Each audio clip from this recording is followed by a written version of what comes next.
Hi all, ఇవి చిక్కుడు గింజలు. ఇది సీజన్ కాబట్టి విడిగా గింజలే దొరుకుతున్నాయి. కర్రీ అయితే మీకు నచ్చినట్టు ఎలా అయినా చేసుకోండి. నేనైతే చపాతీలో కానీ ఇలా చేస్తున్నా. ఇది సీజనల్ వెజిటేబుల్. ఇది ఈ సీజన్లో ఎందుకు తినాలి అనే మెయిన్ రీజన్ అయితే చెప్తాను.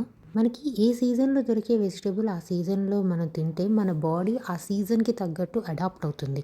అంటే ఈ చిక్కుడుకాయలు మన బాడీని కూల్గానే ఉంచుతుంది. బయట వెదర్ కూల్గా ఉండి మన బాడీ హీట్ అయిపోయింది అనుకోండి, మనం ఆ చలికి తట్టుకోలేం. ఎలా అయితే వింటర్ క్లాతింగ్ ఉంటుందో అలాగే వింటర్ వెజిటబుల్స్ కూడా అండి. ఇవి సీజనల్ వెజిటబుల్స్ కాబట్టి ఈ సీజన్లో తినడం వల్ల మన గట్కి కానీ ఈజీ డైజెషన్కి కానీ సపోర్ట్ ఉంటుంది. ఆయుర్వేద ప్రకారం అయితే వాత అండ్ కపాని బ్యాలెన్స్ చేస్తుంది. ఇంకో మెయిన్ రీజన్ ఏంటంటే ఆ seasonal fruit and vegetable consume చేయమంటానికి ఎక్కువ పెస్టిసైడ్ కొట్టక్కర్లేదు ఈల్డ్ రావడానికి. ఎలా చేసినా ఈ కర్రీ అయితే టేస్టీగానే ఉంటుంది. ఎందుకంటే దాంట్లో న్యూట్రియంట్స్ అన్నీ ఉన్నాయి. ఈ చిక్కుళ్ళు rich in plant protein, iron, folate, dietary fibre and detoxes liver, blood షుగర్ని బ్యాలెన్స్డ్గా ఉంచుతుంది. నేను మల్టిపుల్ గిన్నెలు అయితే యూస్ చేయలేదండి కర్రీ చేయడానికి. మెయిన్ వాటర్ వేస్ట్ అవ్వకూడదు అని. నా డేలో 50% ఆఫ్ వాటర్ కన్సంప్షన్ కుకింగ్లోనే అక్కడ సేవ్ చేస్తే చాలు.